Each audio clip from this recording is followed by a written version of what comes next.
Any place? I saw your email. Oh, did you? Terrible. Oh, it is. So we Yeah. can get help. Yeah. Or point you in the right direction. Yeah, that would be great. Yeah, it's just crazy. Place is upside down. Oh, it is. Yeah. Yeah, and you don't know where to go, but maybe it helps if I send it to you guys. Yeah, thank you. Yeah. Okay. You can be in the middle there, Laurie. Yeah.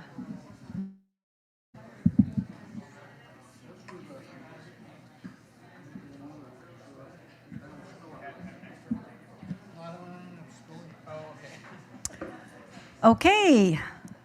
Good evening, everyone. Welcome to the Greece Diner for a Knowledge Exchange, and the topic is Life on Mars. And thank you very much. There's a great turnout. I would also like to say thank you to our virtual listeners. Thank you for joining us online. My name is Annemieke Verenhorst. I'm the Associate Vice President Research at the University of Manitoba. And let me begin by acknowledging that the University of Manitoba campuses are located on original lands of the Anishinaabe, Inanuak, and Sinunuak, Dakota Oyete and Dene, Inuit, and also on the homeland of the Red River Métis. As for my personal reflection, as a newcomer to Turtle Island, I am committed to fostering strong relationships with Indigenous family members, friends, and colleagues. And in my professional capacity, I'm dedicated to supporting Indigenous communities and foster reconciliation through actions and positive change. This evening, we are exploring the intriguing possibility of life on Mars. And many of us are probably familiar with the movie The Martian, whereby an actor, Matt Damon, is stranded on Mars and survives by using science and clever problem solving. But can this be really reality? This evening, we have invited experts to have conversations about health research, star-based navigation, and vertical farming. And how can these things be adapted for the needs of future travelers to Mars?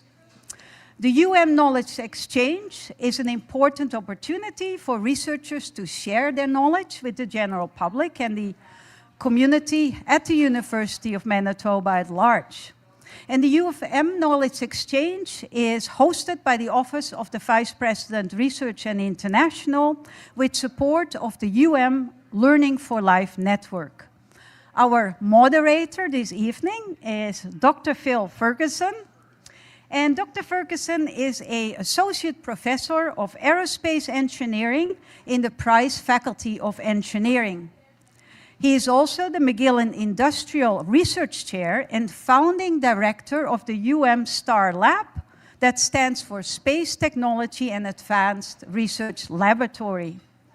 Previously, Dr. Ferguson led a team that included high school students in Manitoba, and they launched Manitoba's first satellite to International Space Station. Quite an accomplishment. Dr. Ferguson's comprehensive research also focuses on spacecraft and drone technology, including applications for services on Mars. And with that, it's now my pleasure, Phil, to turn things to you. Thank you. All right. Thank you. Thanks very much. So I'm going to sit down here with the panel because I want to be closer to the smart people here. So thanks very much, Annemieke. And so, I want to pick up just for a second, just to start this off in a good way, and just pick up on the land acknowledgement that Annemieke gave. And just on a personal note, I also want to acknowledge the Indigenous collaborators that I work with, the Inuit in particular. And what I love in doing research with Indigenous communities is this idea of multi-eyed seeing, this idea that we get to look at problems from different perspectives. And that's what we get to do tonight. We are going to talk about some really big, hairy, challenging problems that are facing humanity, and we have the best panel in the world right now to answer these big, hairy problems. So I'm absolutely thrilled to be able to introduce for all of you this panel beside me here. So I'm going to start from my left and work all the way around here. On my left, we have Dr. Debarti Das, from postdoctoral researcher on Mars from the University of Winnipeg. We have Dr. Lori Kirschenbaum, the director of the Institute of Cardiovascular Sciences at St. Boniface Hospital and Canada Research Chair in Molecular Cardiology, Max Rady College of Medicine. We have Dr. Mi-Young Soo, who is in the Department of Food and Human Nutritional Sciences at the University of Manitoba. Thank you, yeah. And we have Rockford McKay from the Manitoba First Nations Education Resource Center. So, I think Anamika did a fantastic job setting the stage, but me with my engineering brain, I also want to set the stage a little bit more and just talk just a tweak about how exciting and challenging this problem is. So we've all been watching TV. We've all seen The Martian. I think, Anamika did a good job of talking about Matt Damon. What she didn't remind us all is that he grew potatoes and poo. And so I want us to know if that's real. So Mi-Young, I'm going to be looking at you about the poo question, maybe. But so we've got that, but also we've got this whole Elon Musk is saying we need to be multiplanetary. So do we actually need to be multiplanetary? I don't know. It sounds like a fun thing to do, but we're going to investigate that a little bit more. But let me just say something. So recently, if you've been watching the news, we as in humanity, had to do a medical evacuation of astronauts off the International Space Station. Never happened before. 65 years we've been sending people to space, and we had to bring some people back. And actually, just today, they announced who the astronaut was. We didn't say what was wrong, but it was serious enough we had to bring people home. I don't know if you've ever seen people land from space, whether it's 2 weeks, 6 months, 9 months, a year. We take them off that spaceship on a stretcher. And they've only been in space for like 6 or 9 months. And just to give you an idea, you know how long it takes to get to Mars?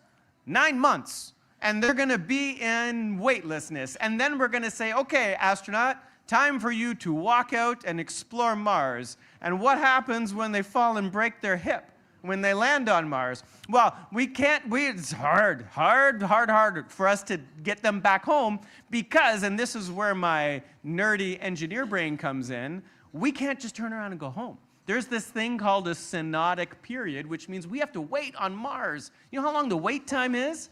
1 year, 3 months. We don't have an opportunity to bring them back home for another year and 3 months, and then another 9 months in weightlessness to get back home. So, Lori, what's that going to do to our hearts, right? So we've got so many great questions to answer. And then, while we're there, how the heck are we going to walk around? How are we going to know where we are?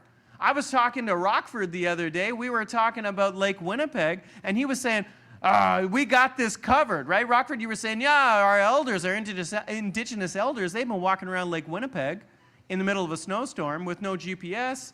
They know how to do it. So Rockford, we're going to be looking to you to figure out how we're going to navigate Mars with no GPS. But this is why I'm so excited. I'm so excited about this panel. But we're going to start by hearing from each of the panelists about their experience, their thoughts on Mars, and then we're going to dive right in. And so get your questions ready. We're going to have a great discussion. Let's get going. So Debarti, let's hear from you. Let's hear about your experience and why you're here today. Sure. I am currently a postdoc, and I have jumped planetary bodies. I was a Martian for the longest time. I have done my PhD on past water activity using the data from Curiosity rover at Gale Crater, and I was also on the team that helped operate the rover. Since then, US has been a little bit iffy in terms of being an immigrant. So here we are, and I have jumped planetary bodies to moon, and now I'm doing geochemistry on the moon. And that's my past with the Mars and an ongoing obsession as well. So I'm here to answer all your rock-related, environment-related, operating a rover-related questions. Well, we welcome you to our planet. So thank you, Debarti. Now, someone that has recently been on the precipice of going to other planets at the Kennedy Space Center, Lori, why don't you go ahead and say a couple of words about yourself? Thanks very much, Phil. So, and I appreciate the kind introduction. That was really quite nice. So my interest is heart failure. I'm interested in understanding why the heart fails when people have heart attacks. And that's been the focus of my research for the past 30 or so years. I also have an interest in circadian biology. So when the light cycle, dark cycle change, morning at night, it has a major effect on our bodies. Even the 1 hour time change, daylight savings time, has a huge effect on our bodies. We don't think about it, but we wake up a little bit tired, and anyway, our biological systems are messed up. What happens when you travel to the moon or to Mars? So just basically, I got interested in this, the closest thing to being an astronaut as a kid. But my work got us into a collaboration with some of the folks at the Kennedy Space Center, their life sciences programs, where we are interested in the effects of microgravity, zero gravity, microgravity is what we call it, and circadian disturbances. So for example, the astronauts on the International Space Station experience 16 sunrises and sets each day, so every 90 minutes.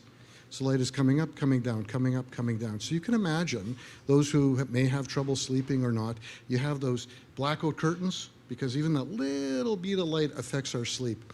Those of us who like to look at our tablets or phones at night, they're blue light emitters, it messes up our sleep. Not a good thing. But those changes in light-dark cycle have a major effect on the biological processes. In addition to microgravity, very simply, why this is so complicated, the heart itself is basically the shape of a football. You know, look, it's ovoid. Everyone sees what a football looks like. However, in microgravity and weightlessness, the heart's shape changes. It becomes more spherical, more like a soccer ball. And the reason for that is the heart muscle, the heart itself, becomes what we call as unloaded. It's working less hard. So the blood basically shifts in the absence of gravity from the lower extremities, from lower body, to the chest and head. And often you'll see the astronauts on TV, when we do see them, their heads look very swollen, they look very puffy. And that's because there's more blood in the upper extremities in the head than anywhere else. And there's less blood in the legs. And that's because the heart is working less.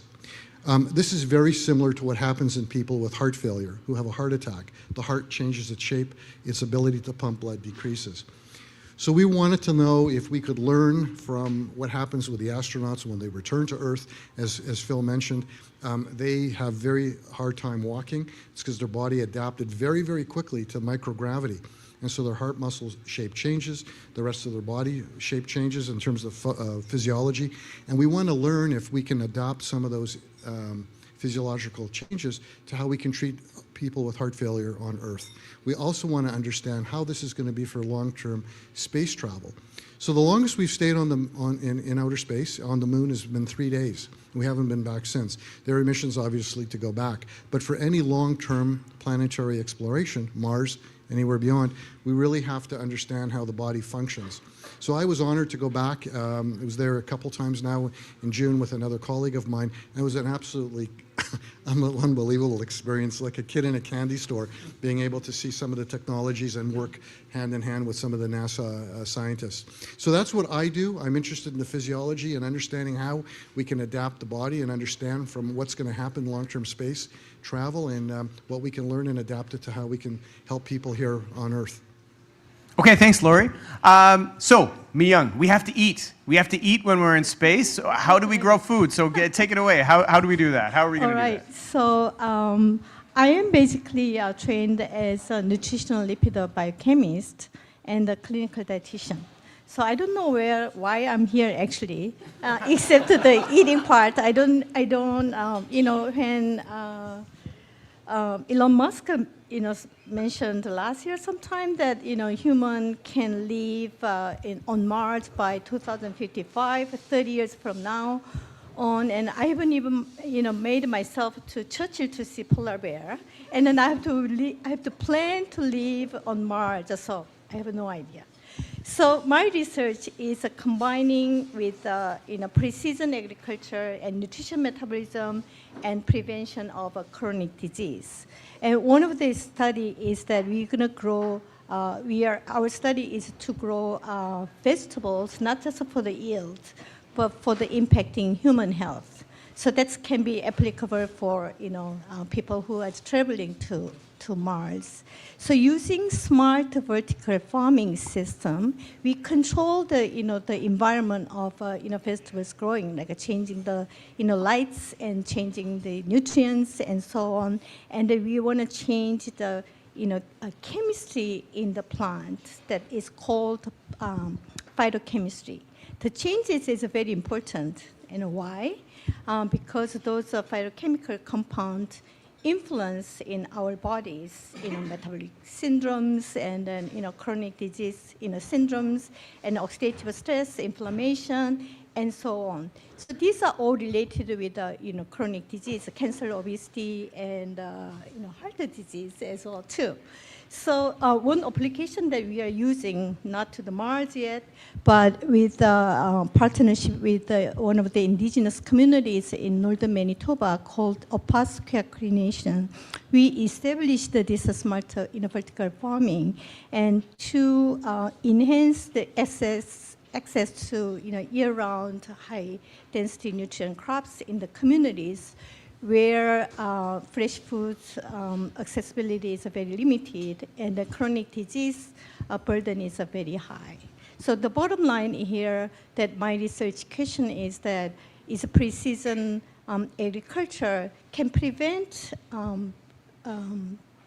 disease and maintain or support human health. That's what I'm doing. And now that it's asking about Mars, I have no idea, but whatever, if you are interested in, I can answer to you. Very nice to meet you. All right, thanks, Mi-young. Yeah, we're going to figure it out tonight, right? So by the end of the evening, we're going to know all the answers. I want to know too. Oh, we're going to be great. All right, so Rockford, we need to know where we're going. We need to know where we've been. We need to know what direction to walk. So tell us about your experiences and where you're coming from today.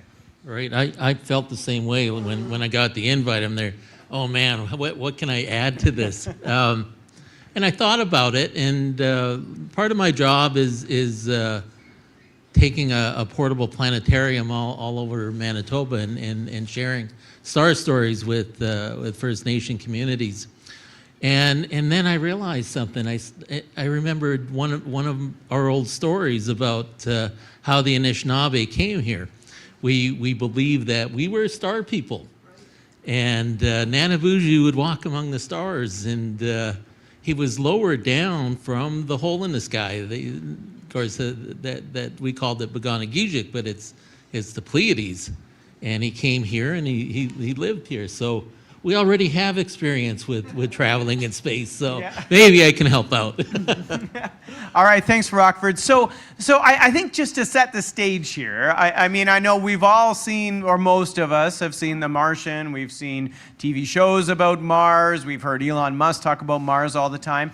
But I just want to quickly talk to the panel here about why is it that Mars is so exciting to us? Like, why do we want to go to Mars? And so I think maybe, Debarty, let's start with you and talk about what is it that's interesting, beyond just the, we want to, pretend we're Matt Damon on Mars, right? But, what can we learn by going to Mars? I think there's a lot to learn in terms of where we came from, what is the origin of our universe, and what changed between our nearest neighbor. Why is our planet as different as it is compared to something that's seemingly very near us, but it's completely had a different fate? If we are to find something organic on Mars, it will be a completely different strain of life, and that will help us understand perhaps our own life from a different perspective. From an planetary evolutionary perspective, that's also really interesting because Mars used to have water cycles, and that is not as intense as what we have on Earth here. We still have ongoing water cycles, but on Mars, we had it for a really short period of time. So understanding why it stopped, what happened, do we have the atmosphere, what is the atmosphere like? If we want to do farming, what is the soil quality like? Are the perchlorids gonna give us the thyroid issues? From that perspective, it's really important to understand why we are different, where we came from. It's a bit of a sideline of our origin story. It's better to know about the other existing planets and organisms as well. At least that's a more biased perspective from my side. Amazing. I love it. And so Mi-young, I'm going to go to you. And so let's let's say, we're going to play make-believe for a minute. Let's say that next week we have a group of astronauts that are going to fly to Mars and they're going to live on Mars for the next 10 years. If you could learn anything from that trip, what would it be? Like, what are some of these research questions that we could take from that amazing research program you just told us about food and science and nutrition? What could we learn by doing that research on Mars? Well, first thing, maybe I want to ask you guys first. How long can you live without vegetables? Like maybe, let's say just 1 year. Can you live 1 year without vegetables? Okay, so who thinks they could live 1 year Yeah, without vegetables? You can raise a hand.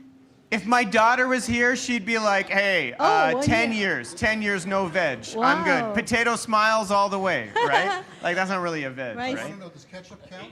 Yeah, ketchup's a veg. Ketchup. Ketchup counts. Yeah. So indeed, you are brave, right? And you can be the candidate for being astronauts because it's dedicated, and you need the fresh vegetables to survive. This is not some simple living on Earth.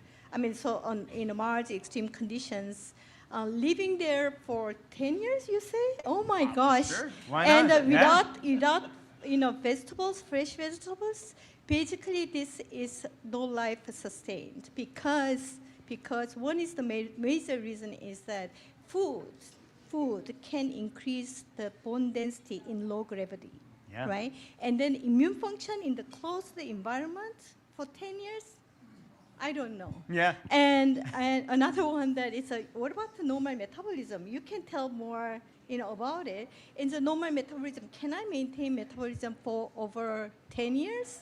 And what about my mental health in a closed environment?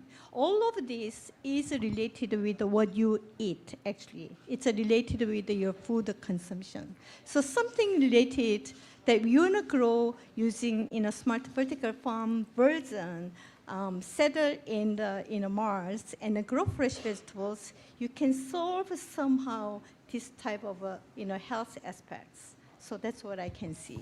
Okay, awesome. Thank you, Mi Young. Lori, we're going to come to you in just a minute because I got so many questions about that. That football, soccer ball thing is wigging me out right now. So we're going to talk about that in just a minute. But Rockford, so I want to ask you, as I see my Indigenous colleagues, when we do co-development together, we go out on the land together. We learn about the land and Mother Earth and how it relates to everything. So I wonder if you could just talk for a minute about our desire as people to explore. Like what is it about us that makes us want to go to different areas, walk around new places that we've never been? Indigenous people have been doing this for centuries. Like what is it that is drawing us to Mars to explore? I grew up in the watching Cosmos. So when I hear a question like that, the first thing I think of is what Carl Sagan said about the blue dot when the 90s came and Voyager turned and took a picture of Earth. And he said how humbling it was that this little dot is all of our history, all of our people that we've known on Earth is just in this blue dot. So for Indigenous worldview, that this humbleness is exactly how we've always thought. When we look at our worldview and we compare it to, let's say, a European view, you look at the hierarchy of where man is. So if we look at Western thought, you have God. Who's closest to God is man, right? Man is created in God's image. Then you have the animals and the plants. And then Earth is at the very bottom. Well, Indigenous worldview is pretty much the opposite. You have the Creator, you have the Earth. The rocks are grandfathers. They're closest to the Creator. They're the means that we communicate to the Creator. You have the plants, the sacred medicines. You have the animals, the clan system. And at the very bottom is man. And we're so pitiful that and have to be humble because we have to rely on all these things to survive. So Yeah, we can clap at that. We can clap at that. Absolutely, we can. so that's how I think of where we are. And if we're going to do this space travel, geez, I heard this from Carl Sagan, but I also heard it from my grandfather too. So Was your grandfather Carl Sagan? No, he wasn't. Oh, okay.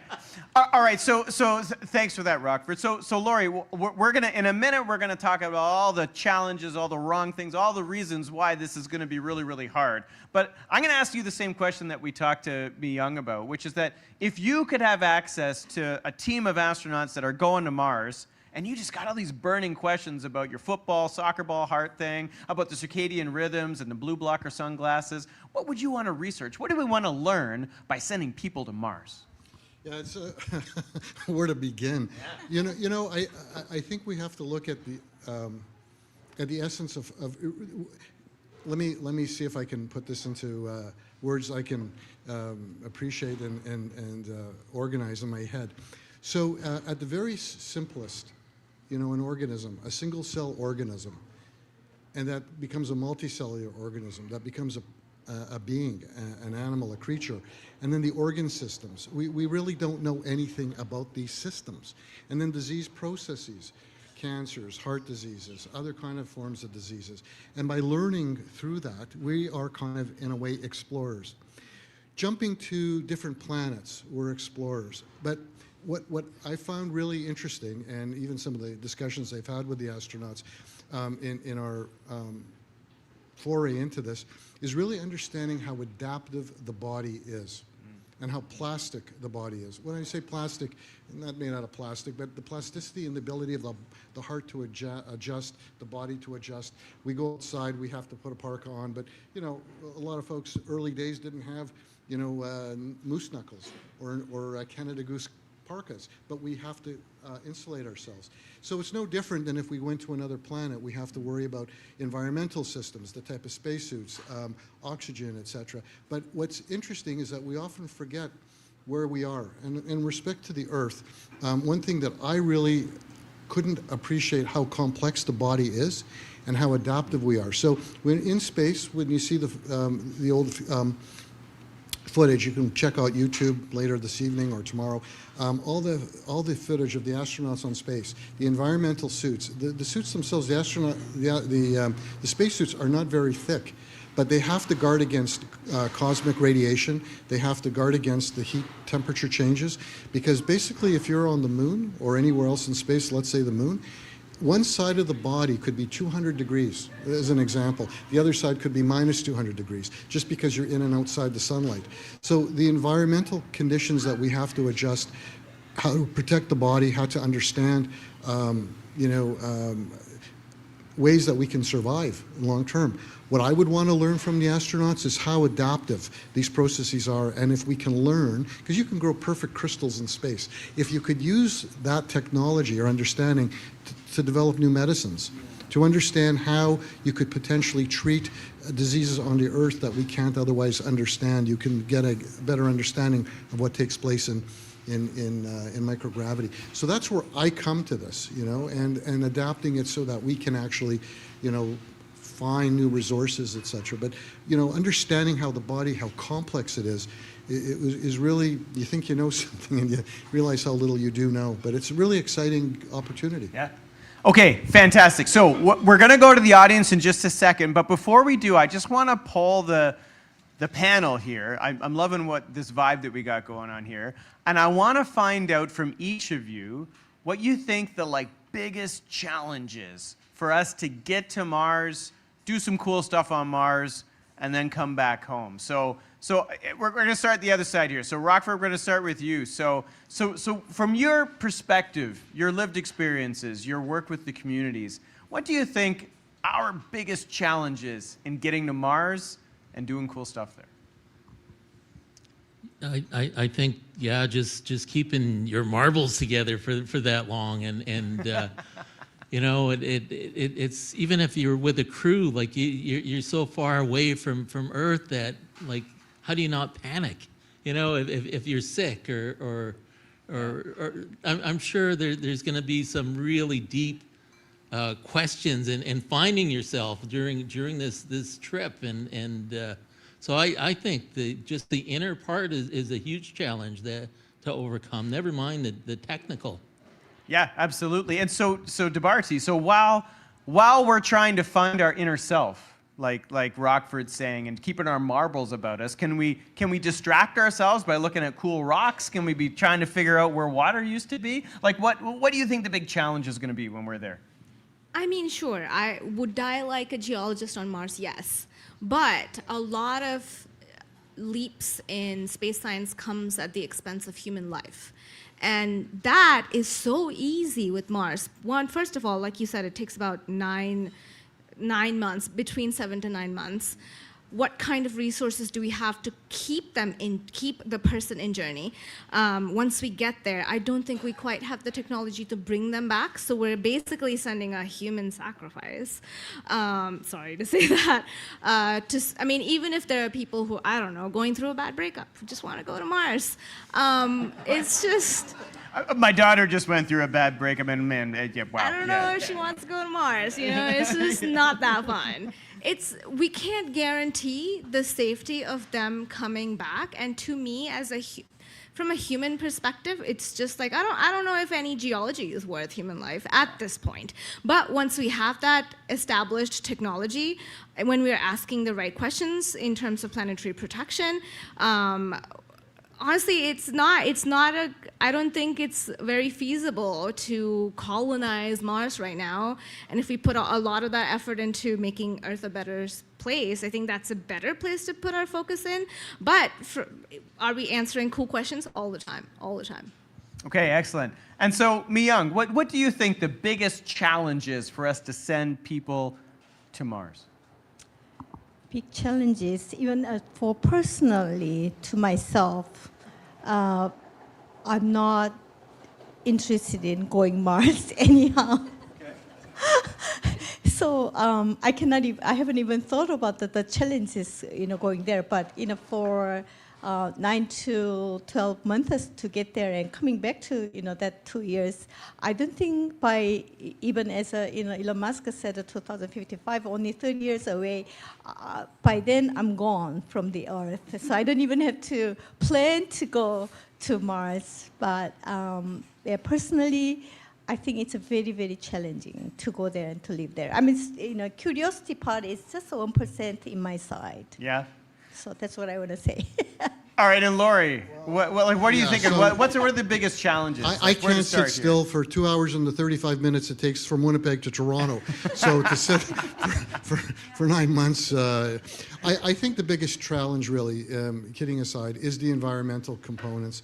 We watch some of the science fiction movies. Aliens comes to mind. The original movie with, oh my God, I just got a brain. Matt Damon, but no, with Charlton Heston. Oh, that one. Oh, you're Planet of the Apes. Planet of the Apes. So Planet of the Apes was one we're of the gonna go early there. ones. Yes, okay, yes, we're gonna go there. So we're Planet gonna of the Apes. And he ended up coming back to the Earth anyway. But the thing was, people have seen these ideas of suspended animation. Put people in these kind of capsule-like containers, environmental systems. We're not there yet, and I think it's going to have to, we need a mechanism to understand how we can preserve the body. It's going to age, we're going to age as you get there. And it's true, it's not only getting there, it's then coming back. There are many, many steps that have to be taken. And when I started with this, I really didn't understand how much I didn't know about the human body. And when I say that, we're trained in classical physiology about the heart pumping blood. It basically, from, out of the body, legs, and to the brain and back. The physiology in aerospace medicine is completely different. The G suits that the fighter pilots wear to make sure that the brain stays, perfused, so that there's blood going to it. Very, very complicated physiology. We need to understand that before we, I think, can do, long-term space travel.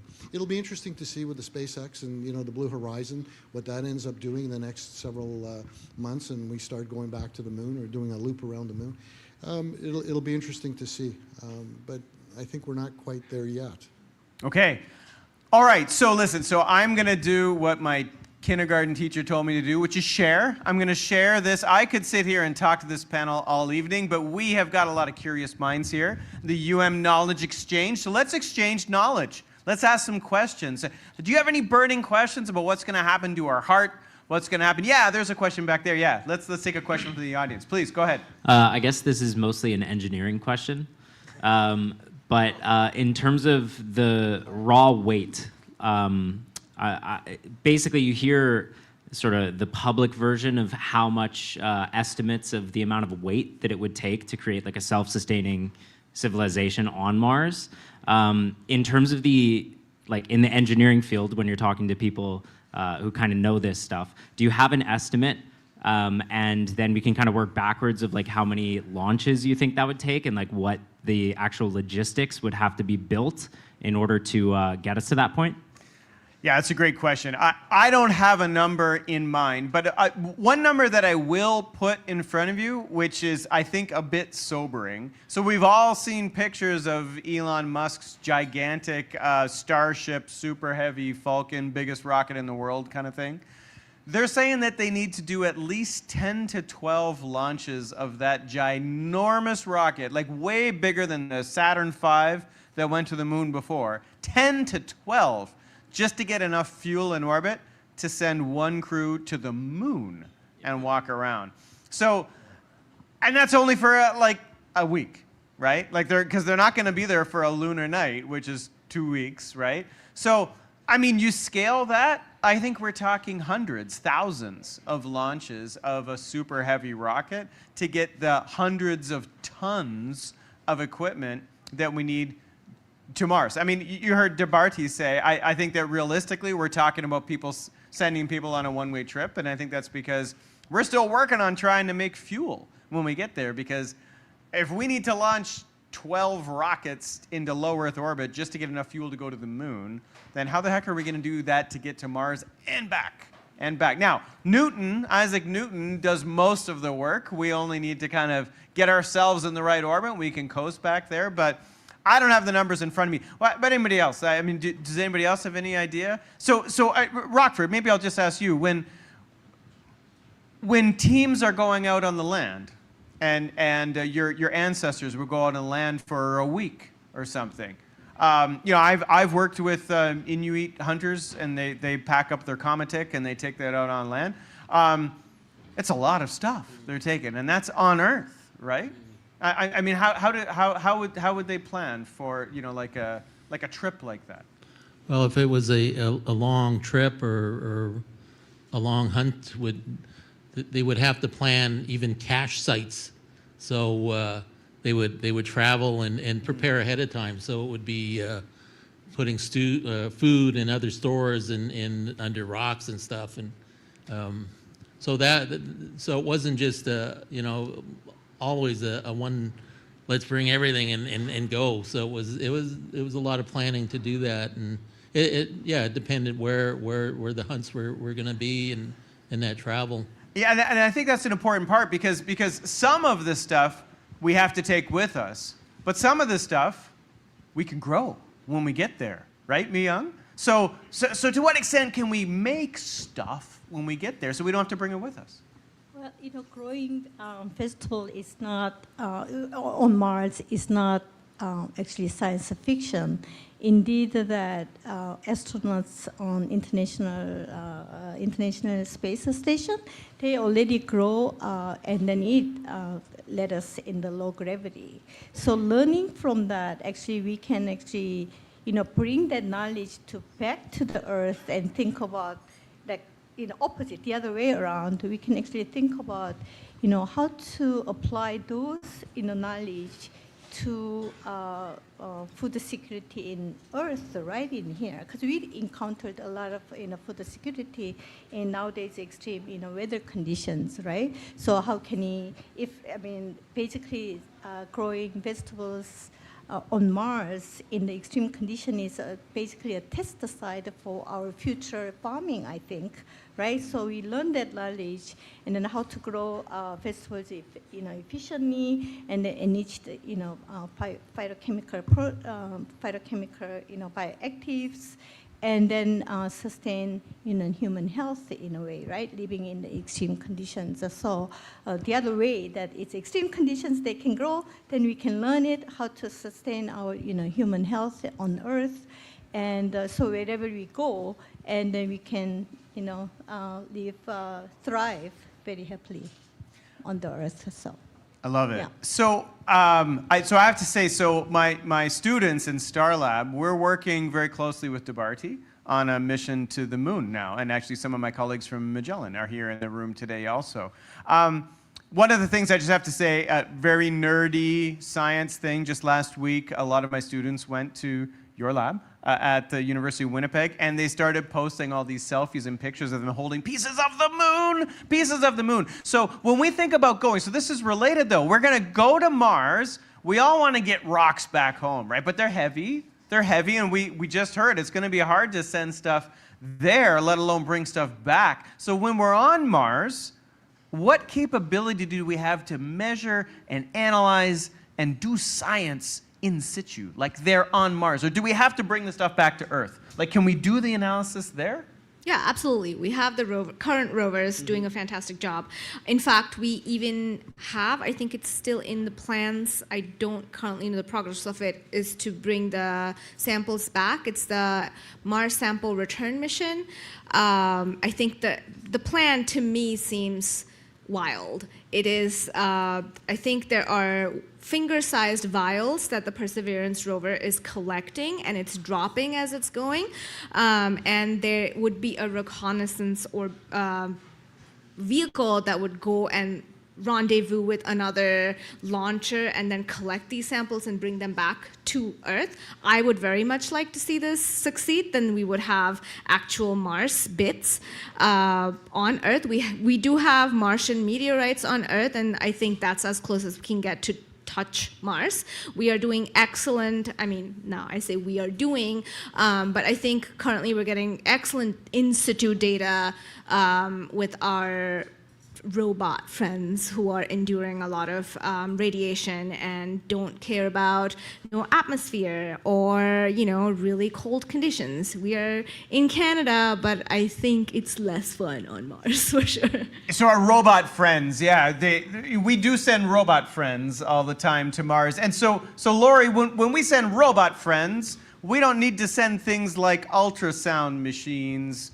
or other kinds of, defibrillators. Or so, when we think about stuff we have to send to Mars, we usually think about the rockets and the fuel and the toilets and the books that we need to read and all the computers. But what kind of other stuff do we have to bring if we're talking about making people stay alive on another planet for like 900 days? So what other stuff do we have to think about that we have to bring with us, given that we're not our robot friends, we're people?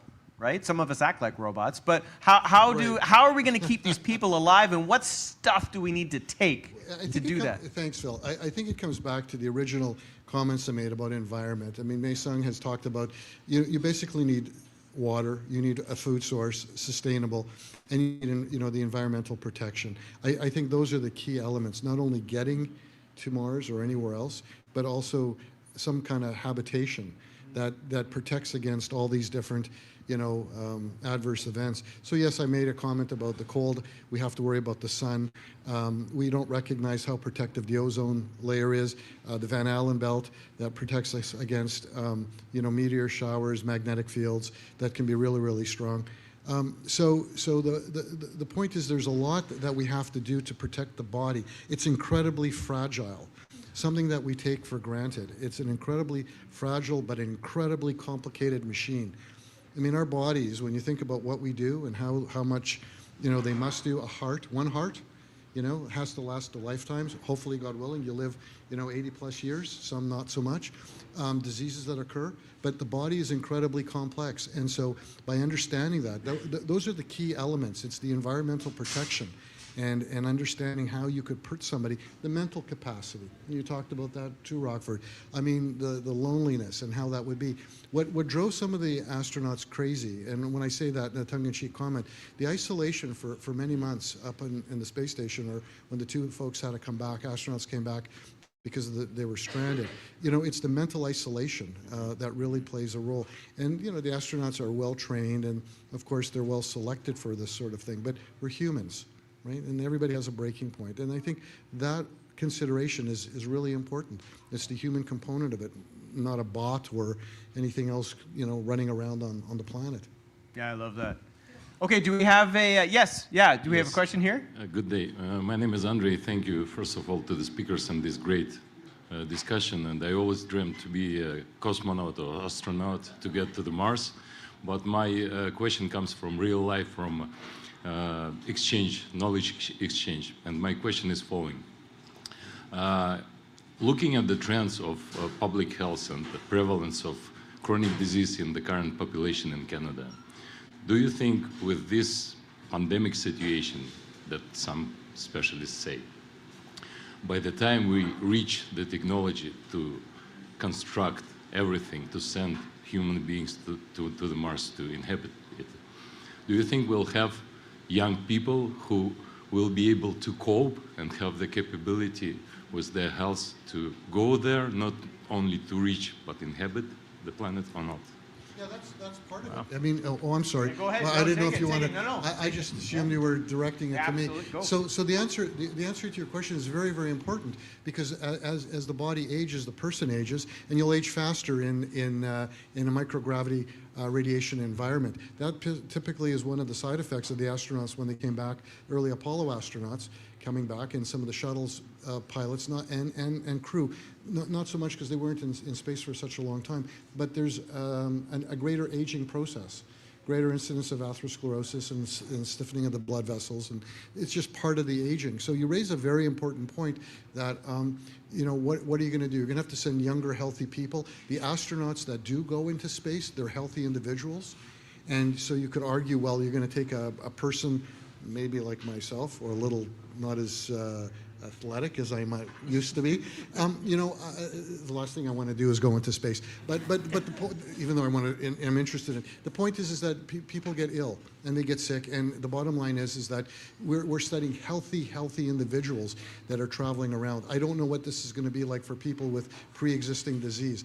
You raise a very good point, because what are you going to do if they get ill up there, or there's some issue? And I think that's something we're going to have to talk about as well. It has to be addressed. So so then what we have right now is just sending healthy people, whatever that looks like, healthy people, to Mars. Or what about, maybe I could just riff off your question there for a second. You know, I mean, Rockford, you brought up that we need to make sure we don't lose our marbles, right? And I mean, I want to draw attention to the very real and pressing concern of mental health, right? I mean, we have a mental health epidemic here on this planet, and we're not in a tin can, or we're not living on another planet. So this is open to the panel here. I mean, how do we, like, are there things we can eat that help our mental health? Are there things that we can do socially? Are there things that we can do to keep our brains busy with science? How are we going to, maybe we'll ask the audience here, what are some things that we can do to help keep us sane, help keep our marbles in our head? How do we do self-care? Any ideas? How are we going to do that? Do you have any ideas about this? I mean, you asked a great question. I'm gonna ask it back to you. Let's talk about this. I have the reason to ask that question, Okay. because I may think that by the time we get there, there will be no healthy human beings. This is what we see. No, I mean, really. We will have outlived our Because time. how we move with the prevalences, with all the chronic diseases, and with the burden on the healthcare system, maybe our focus is a wrong one.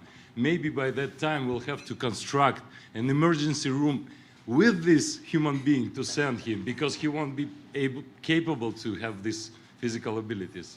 Yeah, I mean, yeah, maybe that's step number one. We need to send a hospital first and a group of therapists, and then make sure that we're all okay. What do you think, Mian? I'm just, while listening to your question and your answer, and we don't know the life and the cells, and then changing and adapt, and then getting older and then coming back and more sick and so on. But in terms of a plant, I'm not a scientist, but when actually plants are stressed, right? They increase these phytochemicals. Now I'm really curious that bring those plants grow in Mars in the dome, and we can bring it back and actually test whether it's phytochemicals are much enriched.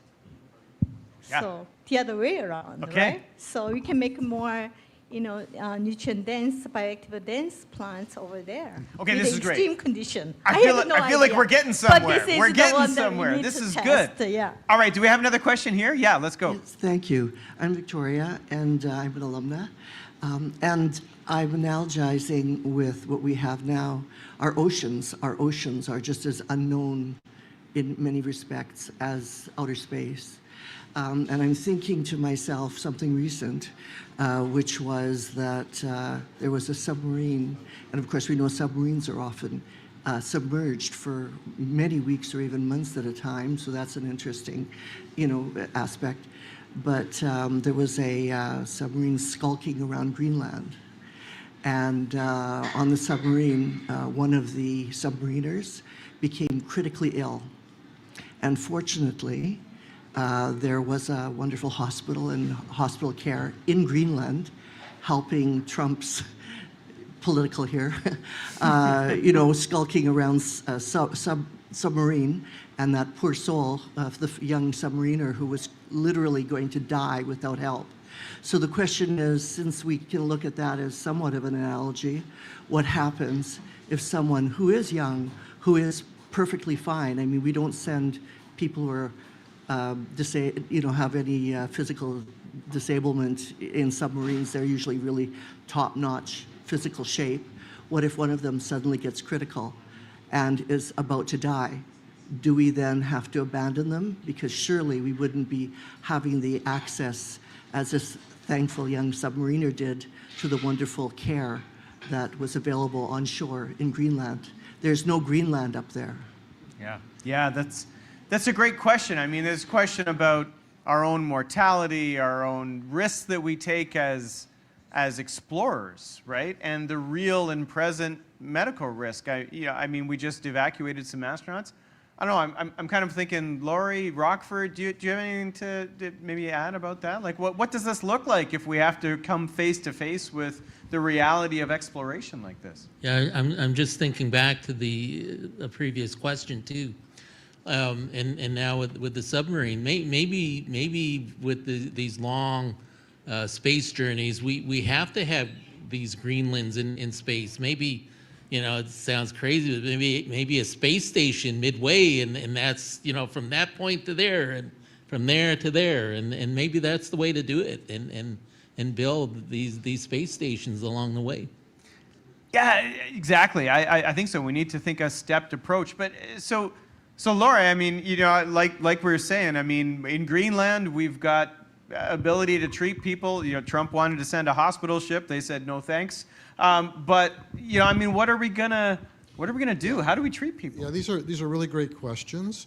So in this industry, in the space industry, people talk about countermeasures. This is something, a countermeasure that would be in place, part of the engineering, part of the design. The astronauts that are in the space station right now, they're trained. There is medical equipment. There's medical devices. They are in contact with, mission control. If there is a medical emergency, they deal with it accordingly. And it'd be no different than somebody on a plane that's traveling overseas. I've been there, I've seen it, or the submariner that had some issues. So these are all considerations. But if you think about it, that you're asking about the consequence, how you would treat this individual.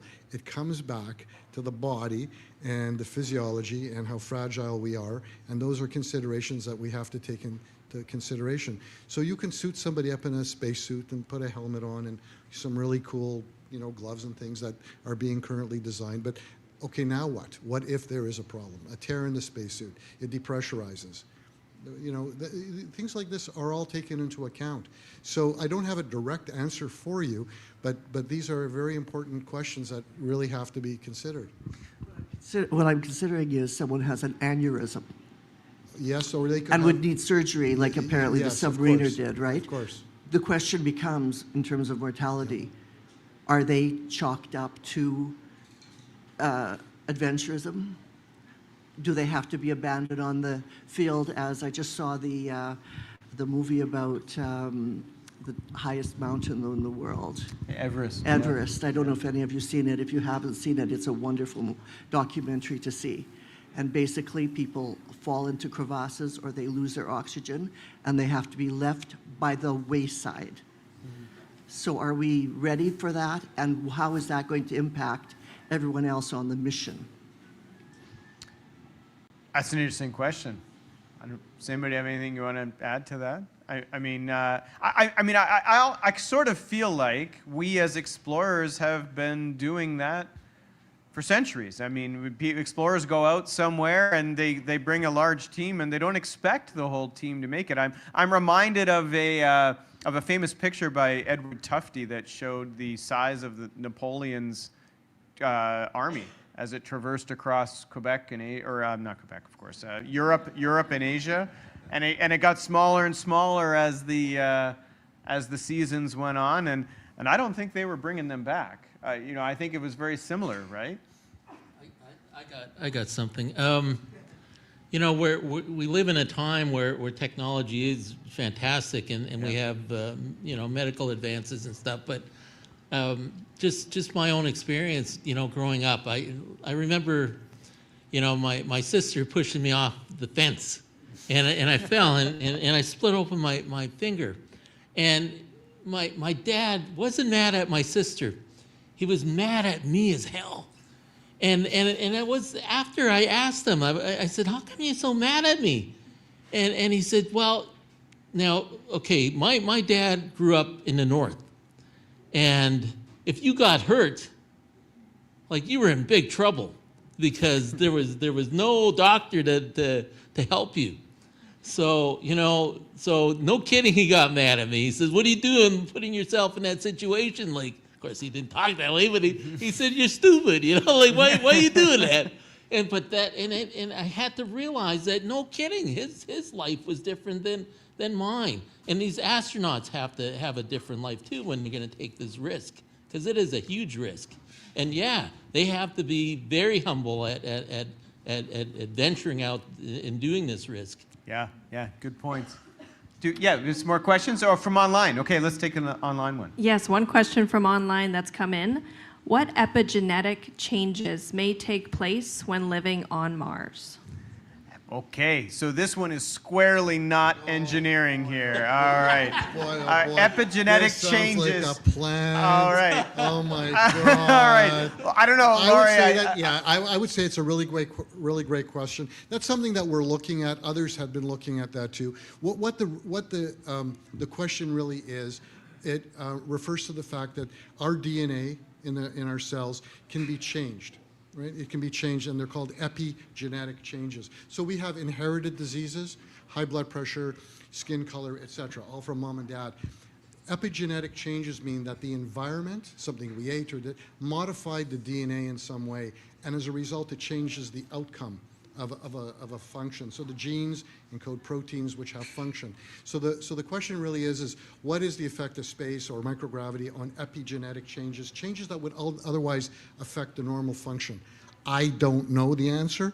That's something that we're interested in, because these changes are usually not necessarily reversible, and they will have an effect on disease outcome. So it's a brilliant question. Thank you for asking it, but we don't have the answer right now. I'm actually going to take that question and just tweak it just a little bit, and I'm going to go here to Barty. So one of the first, actually the first CubeSat that we built with here at University of Manitoba with University of Winnipeg, and it was to study what would happen to rock samples if we picked them up on an asteroid and had to take them all the way back to Earth. What's going to happen to them on that trip all the way back to Earth? So when they get there, we analyze them. How do we know that what we're seeing in these rocks isn't due to the trip all the way home, but really what happened on the asteroid? So I mean, we were talking before about whether we do the analysis on Mars or we bring stuff back from Mars, but just being in space, like these epigenetic changes, it might change what we see. So does that affect where we do the analysis? Yeah, to some degree, it depends on how the samples are carried. But if we're trying to study stuff like frost on Mars, or like how much hydration level is present on Mars, or what is the effect of immediate radiation on a certain fresh surface, these are things that we're gonna have to do in situ. And this is also kind of touching on the question before, what do we do if someone's in trouble? Statistically speaking, we've had the highest success in terms of risk to reward when we have sent robots up there. We don't have to have resources like water, we don't have to have resources like safety. Some safety, yes, we care about our robots, they're very expensive, but not from a perspective of human sacrifice. So one answer would be to have enough resources in terms of remote operation that have been tested here enough number of times that can survive there and help our first human astronaut there. So that also came to mind. Okay, so Debarty, and I know we've got some other questions, just really quick, and let's try to keep this quick because I think we could spend like hours on this. But robots are people. Like really, like honestly, right? Like, should we really address that one head on here? Like, are we just totally wrong here? Like, I mean, when I did, just Lori and I, we were just talking about human space research. We send people in space. A friend of mine's in space right now. She just launched a couple of weeks ago, right? We used to say that Mark 1 eyeball, right, which is the human eyeball, just can't be, we haven't figured out how to make one yet, right? So I think there's benefit to people, but is it enough? Like, should we just do this with robots, Debarty? What do you think? As long as they're not making art and music, I'm okay with it, Okay, but maybe we have to be making art and music on Mars, right? Would Is like that to important? humans should make art. We should make art. But once and we're on music. Mars, we're not going to have time to play cards. We're just come surviving. on. Really? Yeah. Really? Yeah. We're there. Remember that part where we said we're there for a year and 3 months? Are we just surviving that whole time? We're not going to... We're not going to play Major Tom or anything on the guitar? I would be impressed. There are a lot of stuff in the water there. So. Okay, so we got some other questions here. And okay, let's go here. Great discussion. I'm really enjoying it. So a lot of the discussion's been around life on Mars from a human perspective. But let's imagine for just a second that there is already life on Mars. So there could be microbes, there could be ancient microbes that have long since died. Once we land, we are in theory contaminating that planet. We are bringing our terrestrial microbes with us. We are bringing all these other contaminants with us. Can we truly identify indigenous Martians after we step foot on Mars? And do we actually potentially irreversibly disrupt the biosphere of these native Martians? Okay.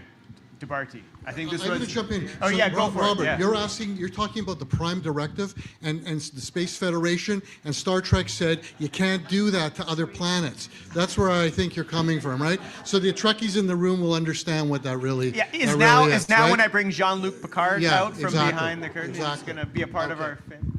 All right, so Debarty, I think we do talk about this quite a bit, right? So biological contamination of different planets.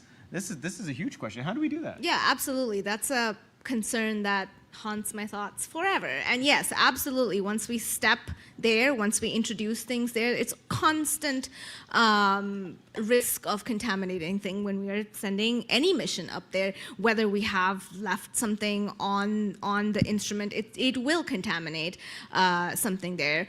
The problem with life that potentially existed a very, very, very long time ago is that it looks so close to rocks that you can't tell that it's life anymore. So that's where the whole question of like, what is life comes in, becomes very philosophical. So if we see something, I don't know, you sneezed, you got there and you sneezed or you cried, and then it's ruined. I am personally biased about planetary protection from that perspective. So if we were to find something that is life, it's still very difficult to answer. How do we define its life? Even if it's an organic molecule, organic materials, what exactly do we specify as life is? Excellent.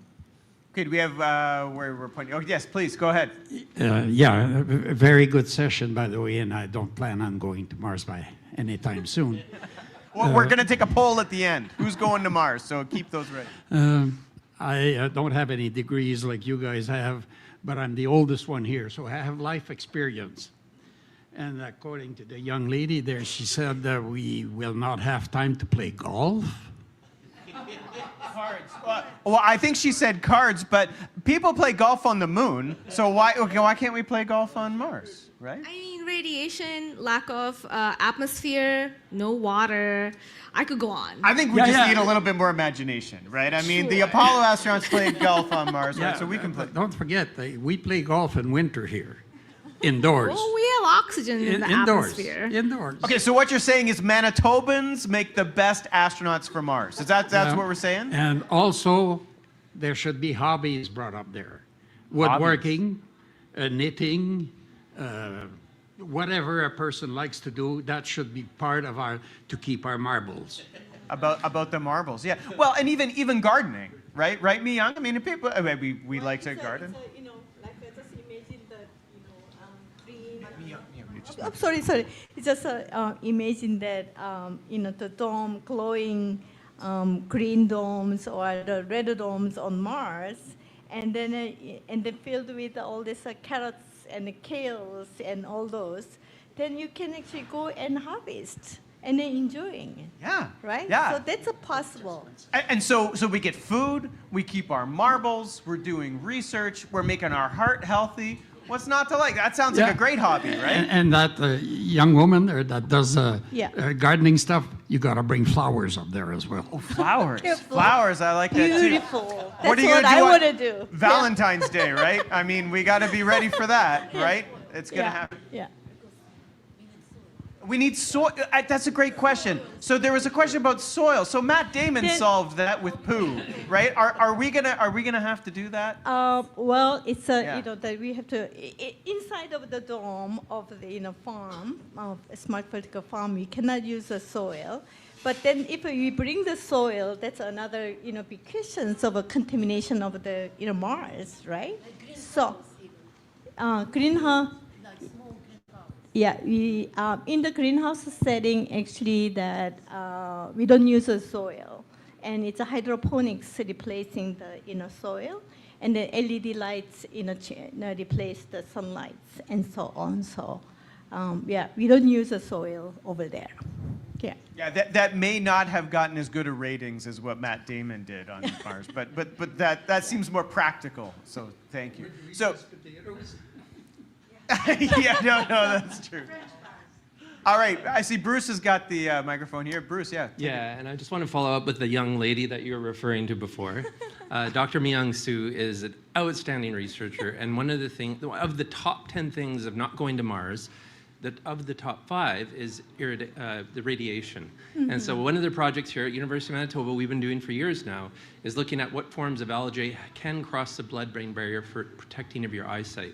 So we know from air pilots, once they get high enough, that affects their eyesight. So the oxidative stress is really important. The other one, to my Indigenous colleague, I'm Creen, is looking at things like and can encourage muscle not entropy, but restoring of muscle. So ashwagandha is an example of an indigenous plant. So when we're looking at foods, the final question I want to bring is the reason why this is important to us is not necessarily going to Mars, is we're having an aging population, the lack of muscle, the lack of these things, mental health, all of these things, if we can get behind our research and academics and align it with that kind of public policy and innovation thoughts, if we can find ways to have indigenous foods, prevent muscle loss in our aging, because once you fall down and get a hip replacement, you pass away within 3 to 6 months. So even if we don't make it to Mars, what if we can change the quality of life for people here on Earth?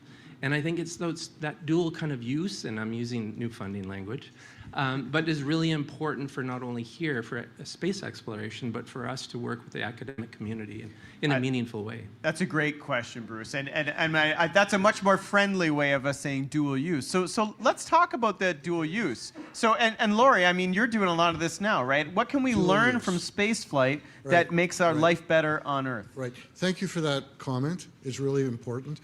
We had funding from the Canadian Space Agency to look at the effects of how the heart would change in space. As I mentioned early on, the microgravity environment changes the loading. This is a perfect example. Some people, they'll go from laying to standing and they feel dizzy, or sitting to standing when they get dizzy. And that's because the blood is pooling in the legs and less blood going to the brain. Same thing with the fighter pilots. You hear about them pulling G. The G forces is, again, pulling the blood away from the brain, so they have the pressure suits.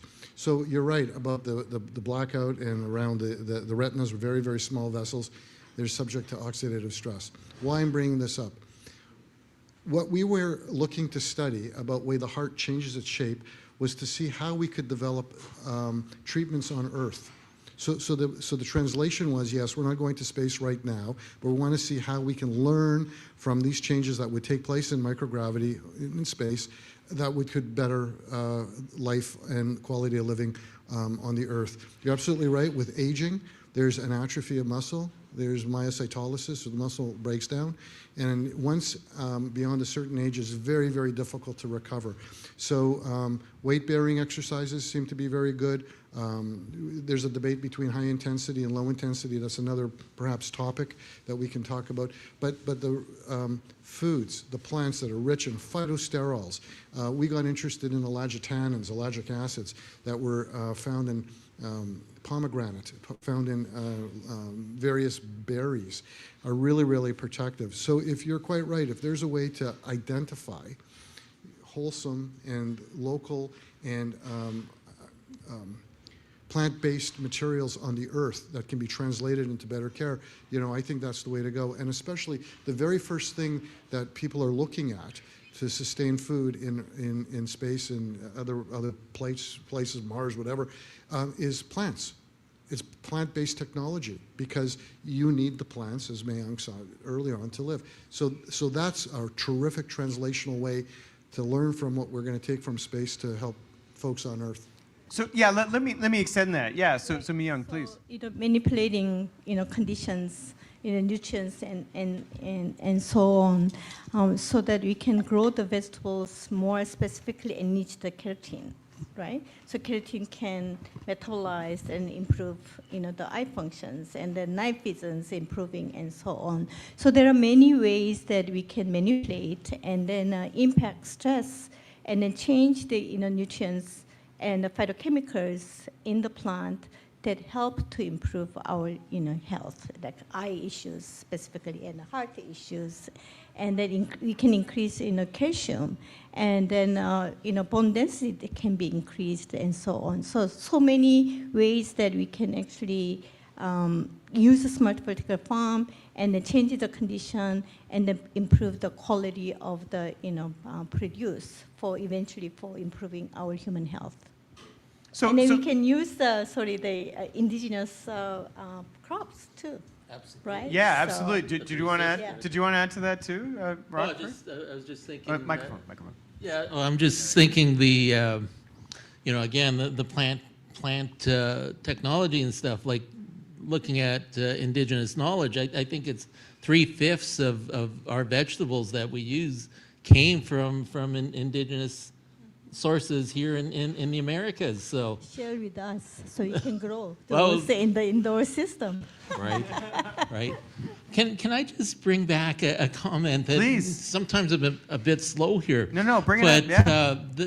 The thing about we're going to go to Mars and explore this planet. Well, this is exploration. That's the question. Is exploration a good idea all the time?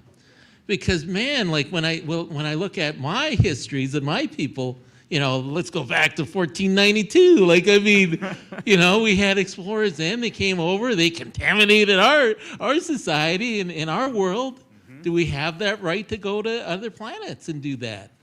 That's a good question. Is this our place to even explore?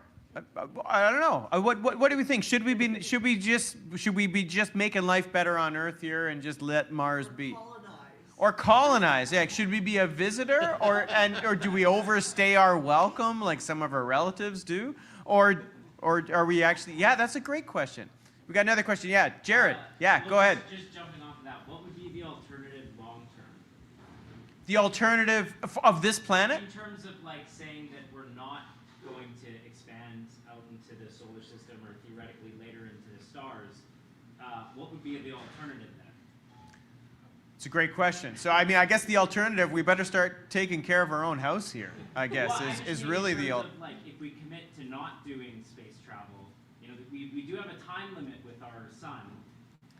Eventually, we will have to, you know. That's true, although that's the same sun for Mars, too, right? Yeah, So, I know, but obviously Mars is kind of like the first step. yeah, that's true. That's true. Yeah, I guess. Yeah, I mean, yeah. Good question. What are we gonna do? I would say we got to take care of the planet, for sure. Yeah. Jared, yeah. Let's hear.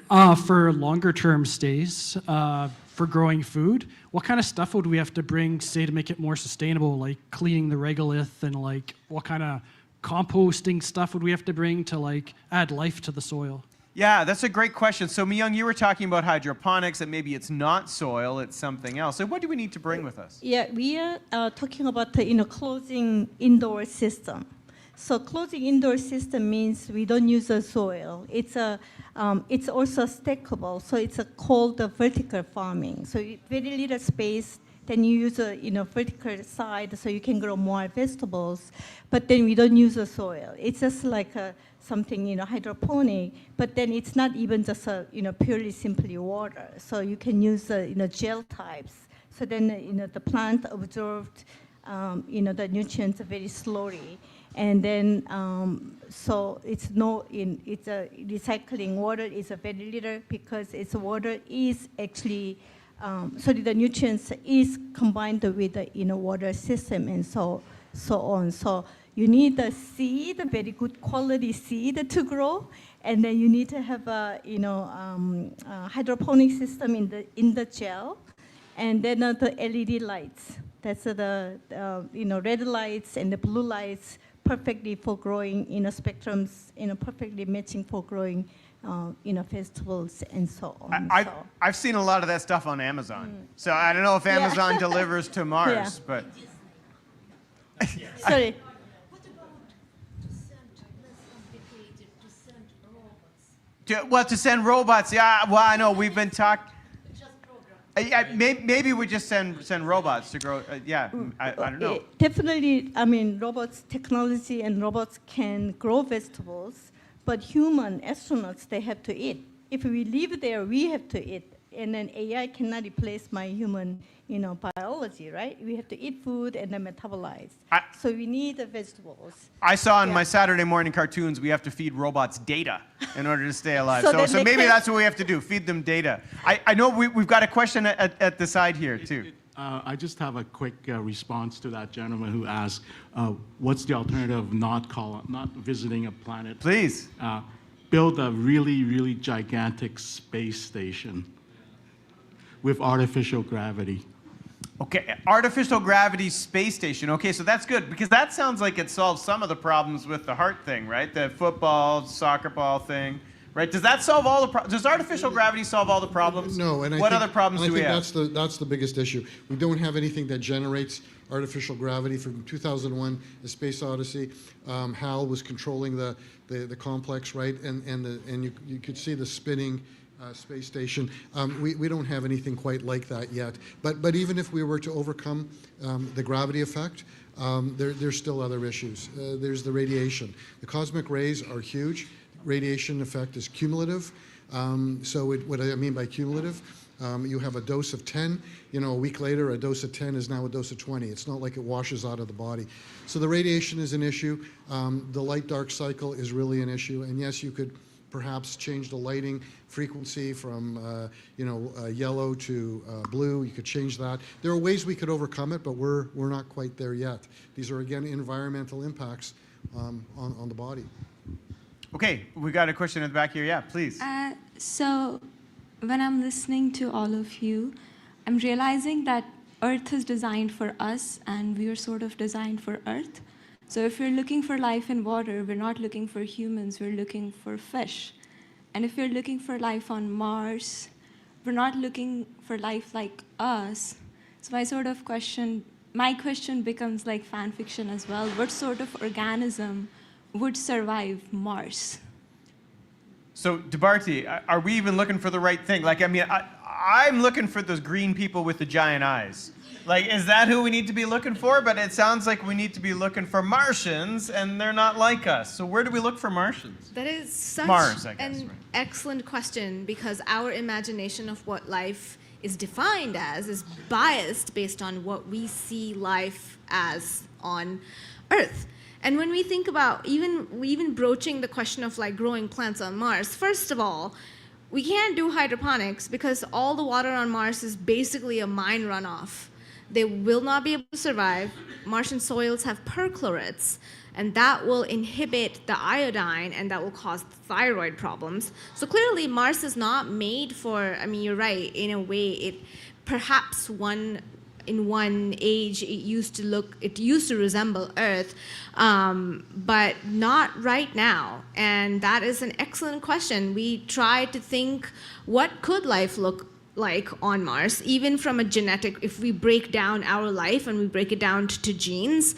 So there's technology to look at the samples and see, are we seeing any genetic materials on Mars? So far, what we do see are splotches, and we correlate them with presence of organic material. I think the recent update was in Jezero crater. I think it was called the Sapphire Target area, and they saw splotches and organic material, and people went wild. So that's how close we've gotten. And yes, that's one of the advantages of looking for Mars on Earth.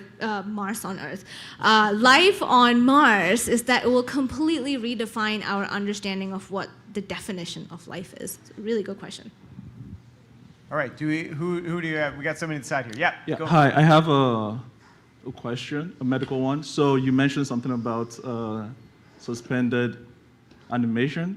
So I just want to understand. So in terms of putting people in, say, a coma, a very long coma for the round trip, 9 months plus, what's the effect on the human body? And in terms of, is this even something we should do? Are we going to survive a 9-month-long coma? Do we have to pull the plug at some point and just, call it quits? Right, so like we're talking Avatar now, right? Yeah, like we're Avatar. sending people So and suspending it. Yeah, go for it. I had made reference to the fact that movies often portray people going into these chambers, a suspended animation type of a state to get them through years of space travel. We're nowhere near that. We don't have that. And again, it's a way of preserving the body and the person's function. Yeah, that would be kind of cool. It's like getting on a plane, taking a couple Ativan, going to sleep, and then you wake up 7 hours later and, oh my God, I'm in Paris, and you feel pretty good. But it's not quite like that. It's very complicated. And you can imagine who's going to monitor the machine. Do we have AI doing this? Do we have a bot doing this? Do we have a human? So we go and you and colleagues are sleeping or in a state of suspended animation, and what happens to the environmental chambers, or there's a power outage or something, whatever. So these things are really critical questions, but it comes down to logistical planning. We're not there yet, and we don't have any of these chambers or devices currently. And Okay, but I think we're going to work on it, right? Sure. That's our next PhD students are making the suspended who wants to animation. do a PhD? Come to All me. right, we're on to it. Wojtek. Yeah, so we've talked a lot about how hard Mars is on life from Earth. And there's one topic that's constantly going around in science fiction, which is what would it take to turn Mars into Earth? Ignoring the should we question, what would it actually take to turn Mars into Earth? Okay, so I like this. So DeBarty, I'm going to look at you, but then Rockford, I'm going to come to you after this too to say, what does it look like for us to change an environment into something that it's not? Is that even a good idea? So I like it, but let's get two sides of it here. So that DeBarty. kind of, if we look around, first things we need is water, lots of water. Perhaps oceans to make enough moisture levels to have a sustainable atmosphere that keeps out the harmful radiations. There's a layer of ozone. Then lots of water, soil that is not actively toxic to us. I think that would kind of stabilize the intense temperature changes and then also stop. There's a lot of wind that kind of pelts materials all around, so that's also like not pleasant. I would say that would be a good start, you know, to just be like, okay, this is a little bit more comfortable. If we have an ozone layer, I think if we can keep water liquid on the surface of Mars, we have made huge progress in terms of habitability. So, Rockford, is this a good idea? Like, should we be going somewhere and changing an environment to something that it's not? I mean, I can't help but think about all the golf courses in Las Vegas. It's a desert. Why are we playing golf in the desert? Should we be changing environments into something that they're not? Well, I think, again, you have to look at that question of worldview and where we see ourselves and our place in the universe, right? Are we here to dominate and to change our world just to suit ourselves? Or are we here, you know, to survive and have an equilibrium? So that's a tough one. That's a tough one. Thanks, Wojtek, for the tough question. That's good. We got one at the back here? Yeah. All right, Tristan. Hi, Phil. Really great discussion so far. I had a bit of a question on Mars analog studies, so whoever on the panel wants to answer. But how valuable do you see, or how relevant are Mars analog studies? I think of like the Mars Society's project in the Sierra Nevada desert, or the one they have up in that crater in Nunavut, or like the Asclepius project with ESA, all these other ones that are going on. Are those really valuable, or are they kind of fun, you know, role playing going on in the desert to simulate these studies? Yeah, is this like a scientific LARP, or like what are we learning from these analogs? So, Debarti, like, have you been a part of these analog studies? Yeah. What have you learned? I would say extremely important because it helped me graduate. Okay, so there you go. Degree. We get degrees. However, we are on two different planetary bodies, but the physics and chemistry is not going to change. We will have slightly different parameters, and we can emulate them on Earth. And from that perspective, it gives us a lot of insight based on what is happening on Mars. There is no perfect analog for all of Mars, but there are different areas on Earth that resemble a lot of what's going on Mars. So I would say it's extremely valuable. So this actually is an important question. So Lori, when we go to like simulate things on Earth, how good are we at that, or is it better just to go there and try it out? Well, I think going there is obviously the best, but we can simulate microgravity. We talked about the parabolic flights that you were on. Phil was doing parabolic studies where, you know, modified aircraft would be doing parabolic flights, sine waves, so it would be flying up and then diving down and coming back up. For about 30 seconds, you're weightless. You can simulate microgravity. I point to the elaborate human laboratories at Johnson Space Center in Houston, where you've seen where astronauts are suited up and they're underwater. You know, so they have neutral buoyancy. They're basically floating around. They have special machines set up to simulate microgravity, and effectively that's the best analog that we have to simulate what a spacewalk would look like, or repairing an instrument in space. So the analogs are as best as we have, but we don't know.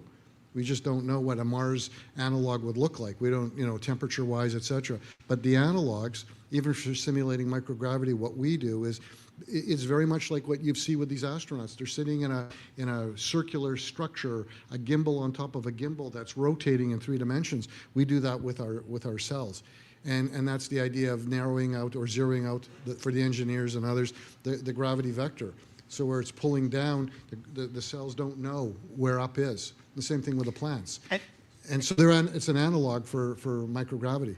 And so Mi Young, I know you've got some experience growing food in the Arctic in closed containers. What's that teaching us about what we can do on Mars? What are the analogs between growing food in the Arctic and food on Mars? Yeah, still, I mean, we grow, you know, vegetables in indoor system actually, so we can control every conditions that you name it. So all this, factorial design, that, changing, temperature and nutrients and harvest days and pre-harvest, post-harvest, whatever that, design that we can actually learn it, we can, do it. But in the space with all these, extreme weather conditions, I'm not quite sure. So we need a lot of engineers, help, and then also how the cells are moving. So specifically, the plant cells are, whether it's actually respond to better extreme conditions or not. And we have to learn so much at this point. So, but it's a potential, and then a lot of research, that we can actually develop from this. What I'm hearing is more degrees. More right? We're going to get degrees. more degrees. We're going to do great. Okay, so I think we've got our last question. We're right at the end. So please, yeah, bring us home. Hi. My question is regarding food and research in microorganisms. So, sorry, let me rephrase that question. So it's more like, listen, humans are omnivores, so we eat meat and plants as well. So when we're talking about food going on Mars, we're mainly talking about plants. What about animal food sources? What could that look like? Are we planning on taking animals to Mars? Do we research on them? Do we eat them, or do they die? Or how do they evolve? Or how could medications look like for them?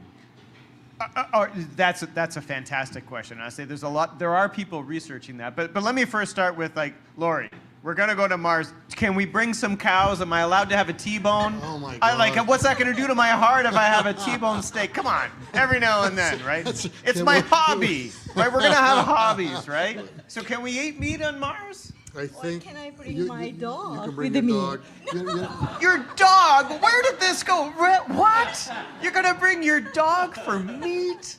Wow. Okay. So let's come back to that. I don't think she was going to eat the dog. I think she wanted to walk the dog. You're gonna walk the hobby. dog. Okay, much better. She wasn't going to eat the dog. Wow, this took a turn at the end. Okay, so all right. So are we gonna bring meat to Mars? Do we need meat? What does our heart do? Yeah, well, so that's a really good question. I think it becomes down to a culinary taste. The astronauts currently have simulated foods that are packaged and they are flavored and they do have meat-type substances. They're made in a way to help the body digest, a body that won't work the same way. A perfect example in microgravity or in any environment. So you want foods that are easy to digest.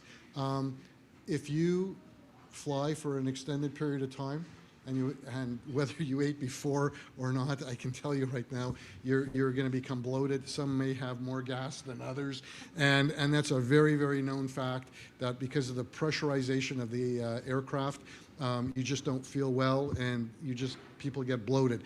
That's what we do, and we think about in microgravity. The body has to be able to digest the food sources. So I don't know if meat would be a good thing. I'm sure it would be fun to take along a nice T-bone, but I just don't know if it looked like the T-bone you'd put on a grill. Or is the animal we need to bring crickets? People say that's like the best source of protein. We need protein. Maybe it's crickets. Put a chocolate dip on them. Perhaps. Sure, chocolate dip. I mean, Rockford, I'm going to give you the last word here. I mean, let's talk about our relationship with food, with animals, with the land. I mean, how important is that connection with our food and the animals that we have as companions, like our dogs, and the food that we eat? Some humor first? Sure, yes, please, start with humor. I remember being like Mike, yeah. I remember being 7 years old and coming from Barons River, crossing Lake Winnipeg, and we ran into a really bad storm. And we had to land on an island, and we were stranded there for, I think it was 4 days and 4 nights. My aunt brought her 2 dogs, and I still remember their names, Tippy and Penny. And I got really sick, and we had no food, nothing. And if there was a 6th day, I think Penny would have been gone. Really? Wow. Wow. How would you decide Penny or Tibby? Why was it Penny? Maybe and it was not Tibby? Tippy. I don't maybe know. it was Tibby. Okay. Anyway, so one of the two of them. Okay. Yeah. Yeah, obviously a joke. Obviously, dogs were very valuable to indigenous people. And in fact, they say, even for the human species, that if we didn't have our dogs, we probably wouldn't have survived as a human species. So, of course, there's in my culture, we always talk about living a balanced life. So what is that balanced life? And I believe it's very similar to the Asian culture about, you have the mental, physical, emotional, right? And so, yeah, that balance, where do we get that? In space travel, you have to think about that. All these questions go back to those basic things, right? It's about living a balanced life. Food, I talked about losing your marbles. Physical, how do you muscle strength and so on. So it's just that getting back to the basics again. Rockford, I think that's a fantastic way to wrap up this exciting discussion. So I think it is about balance. It's about balancing social and food and health and science and engineering and just our life as people on this planet.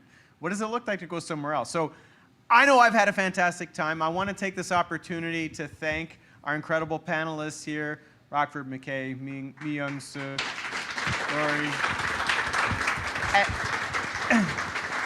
and DeBarty, of course, here. And I'd also just want to take this moment to thank the University of Manitoba, our Dr. Annemieke Forenhurst here for hosting this here, and Davide Montebruno for helping to establish this. So thanks very much, everybody.